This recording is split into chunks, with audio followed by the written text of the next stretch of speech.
Anfusihim la taqnatu mir rahmatillah innallaha yaghfiru dzunuba jami'a innahu huwal ghafurur rahim. Allahumma shalli wa sallim wa barik ala sayyidina wa maulana Muhammadin wa ala alihi wa ashabil mujahidin tahirin. Rabbi shrah li sadri wa yassir li amri wahlul 'uqdatam min lisani yafqahu qawli. Amma ba'du. Hadratal muhtaramin, para masyayikh, para kiai, para alim, para habaib, tokoh agama, tokoh masyarakat yang saya muliakan, wabil khusus Gus Hafid dan sahabat-sahabat subhanul muslimin, mudah-mudahan Allah senantiasa jaga dengan keberkahan dan kemanfaatan. Para pejabat yang berkenan hadir, Bapak Bupati, Pak Sugiri,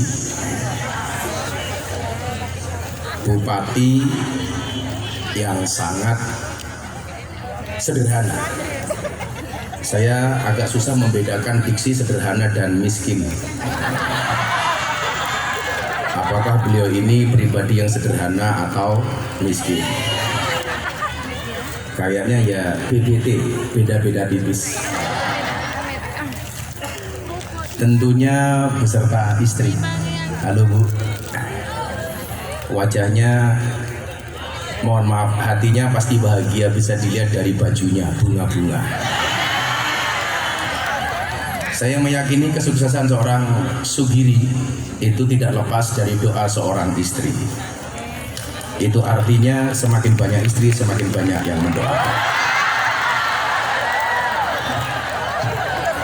Tentunya Ibu Wakil Bupati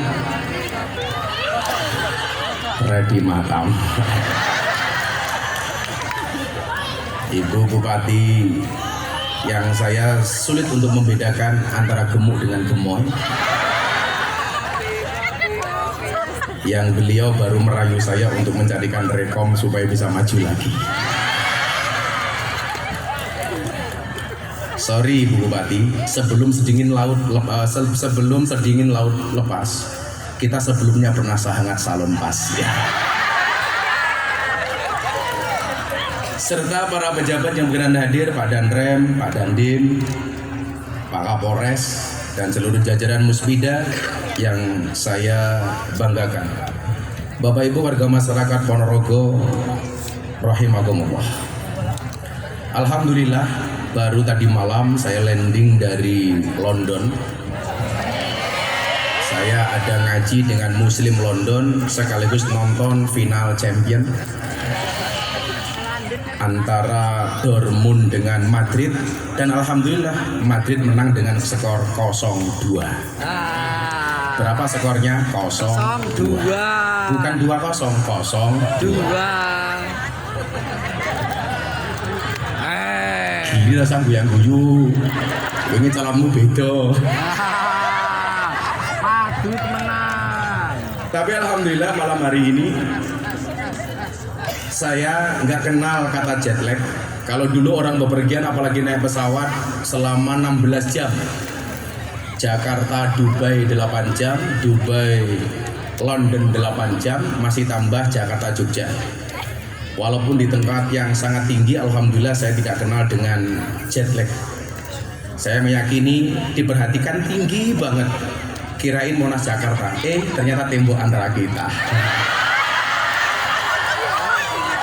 Maka saya bersyukur malam hari ini, begitu saya melihat poster, judulnya keren, Tobat Geden, solawat keren. Yang nggak enak itu begini, solawat keren itu pasti identiknya dengan Gus Asmi, dengan Gus Hafid. Begitu ngomong tobat, itu mesti kaitannya dengan maksiat, mesti kaitannya dengan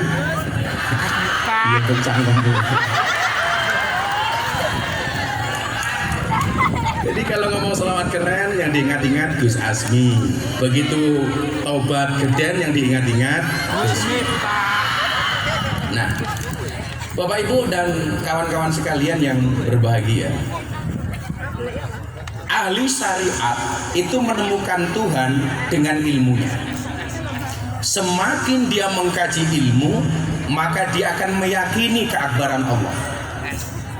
Makanya orang-orang alim itu, mohon maaf, orang-orang alim itu tipikalnya mungkin dia seneng ngaji, tetapi ibadahnya biasanya pas-pasan. Orang yang alim itu biasanya ibadahnya banyak, mohon maaf, ilmunya banyak, tapi ibadahnya kurang khusyuk. Contohnya siapa? Nabi Sulaiman.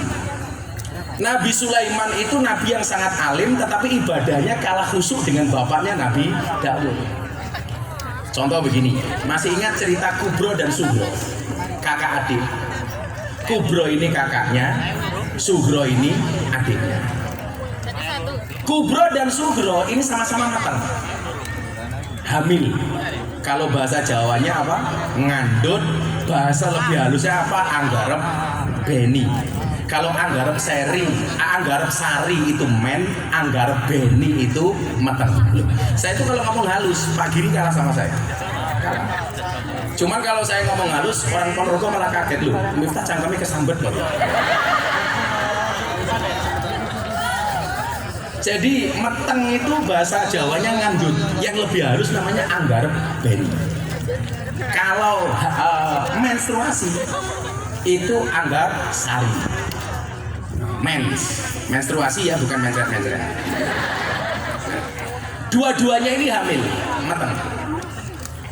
9 bulan kemudian melahirkan. Oh, ini ada pemirsa BTV. Jadi Pak Giri, alhamdulillah acara malam hari ini disiarkan oleh BTV dengan acara Jalan Dakwah Gus Miftah. Alhamdulillah ini acara ahlu sunnah paling favorit di televisi nasional. Jadi lumayan, raine Pak Giri ditonton secara nasional. Santai aja Pak Giri. Jadi kalau Pak Giri ngundang saya ngaji itu undang-undangnya ngamplopi tipis ora apa-apa, sing penting iso ngonek-ngoneknya sak mudare. Lah.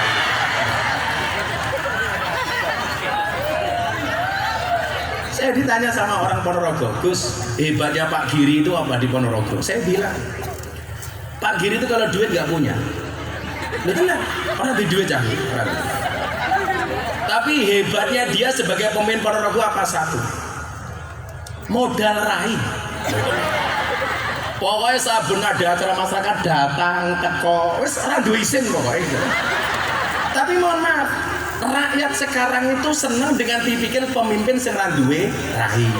Ono layatan ra diundang teko, ono sunatan ra diundang teko.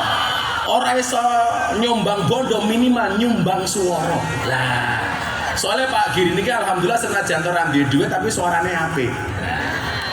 Jadi minimal iso nyumbang lagu. Ya toh Pak Giri?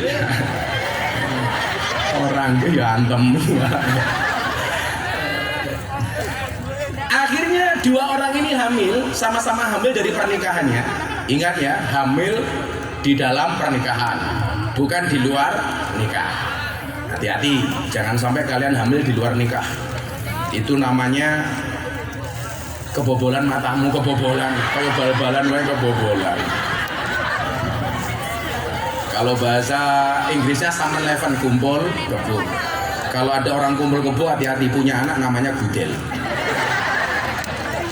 Akhirnya dua-duanya ini melahirkan Pak Giri. Kubro yang besar melahirkan, Sugro yang kecil juga melahirkan.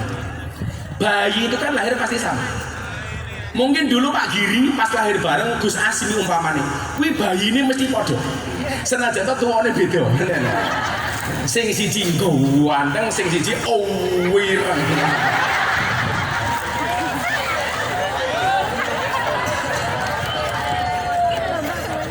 Jadi belajar dari pengalaman Pak Prabowo terpilih jadi presiden itu karena sering didolimi. Lah, makanya kalau Pak Giri pengen jadi bupati lagi maka harus siap-siap didolimi.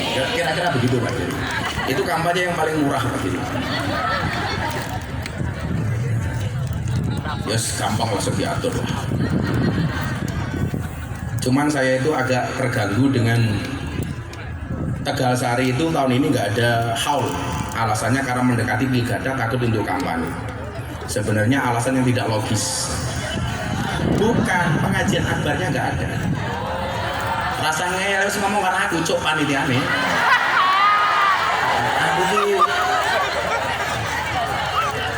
pengajian tutupannya itu tidak ada, cuman diganti sholawatan. Tapi apapun keputusan panitia kita hormati. Nah, pokoknya wong Ponorogo kudu bangga duwe Mbah Muhammad besar. Jadi bayi itu lahir sama, makanya kenapa bayi itu kalau lahir dikasih gelang supaya tidak ada bayi yang tertukar. Karena secara fisikly orang itu kalau lahir pasti mirip. Gak usah kembar, orang lain saja itu bisa mirip. Dikasih gelang. Singkat cerita, dua orang ini Kubro dan Sugro sama-sama pergi ke hutan. Salah satu bayi di antara keduanya dimakan harimau. Akhirnya bayinya tinggal satu. Bayinya tinggal satu. Begitu bayi tinggal satu, muncul konflik. Konfliknya apa? Perebutan bayi. Kubro mengakui bayi itu adalah anaknya. Sugro juga mengakui bahwa bayi itu adalah anaknya. Geger geden, rebutan. Sugro nggak mau kalah, Kubro nggak mau kalah.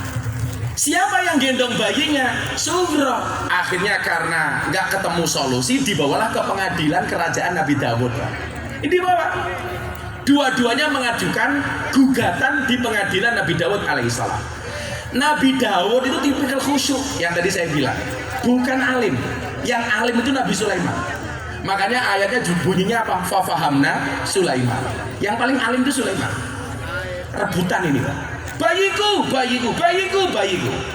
Nah coba, ini bayi untuk rebutan. Sekarang mbak-mbak malah banyak yang membuang bayi. Hati-hati cawe dok, jogonen dok. Tenang. Isi kelingan bahasane Gus Miftah ora? Tahu bulat cuwilik digoreng dadaan regane 500-an. Mosok namu enak model gratisan. Iya. Karena aku jadi ingin. Gak apa-apa lah. Lupakan masalah hari ini. Kenapa? Karena esok masih ada masalah lain. Akhirnya Nabi Dawud bertanya, ini nanya siapa? Kubro jawab, anakku. Ini anaknya siapa? Sugro menjawab, anakku. Ketiga kalinya ditanya, kopiku mana? Belum ada. Itu pertanyaan ketiga. Ini tuh Pak Bupati, ramah bertanya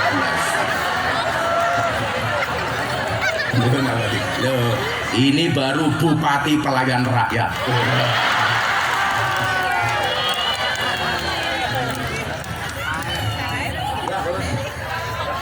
Terima kasih Pak Bupati. Jadi cara menutupi tidak bisa nyumbang harta minimal dengan nyumbang tenaga, kira-kira begitu. Karena bayi ini berada di tangannya Kubro, akhirnya Nabi Dawud menyatakan apa? Kalau melihat, mohon maaf, karena bayi ini di tangan Sugro, Nabi Dawud orang khusyuk itu kan ciri-cirinya gampang Pak. Orang khusyuk itu ciri-cirinya nggak mau banyak konflik. Makanya Pak Bupati sama Bu Wabuk, kalau minta doa itu kamu datang kepada kiai khusyuk, jangan kepada kiai alim. Lah ceramah teko kiai alim. Tapi kalau njaluk donga, golek kiai khusyuk. Karena orang khusyuk itu gak banyak pertimbangan, Pak. Orang khusyuk itu gak pernah suudon. Anaknya mau khusnudon toh. Makanya orang khusyuk itu biasanya gampang dihapusi. Iya, karena adanya cuma khusnudon, orang mikir macam-macam. Mulai ibu-ibu di masalah keluarga, kalau minta doa cari kiai yang khusyuk. Biasanya kiai ini desa sarungnya ngelinting, ambune klembaknya, sandalnya suwalu, minimal lili gitu kira-kira gitu. Itu orangnya khusyuk. Tapi mohon maaf, dungane mandi.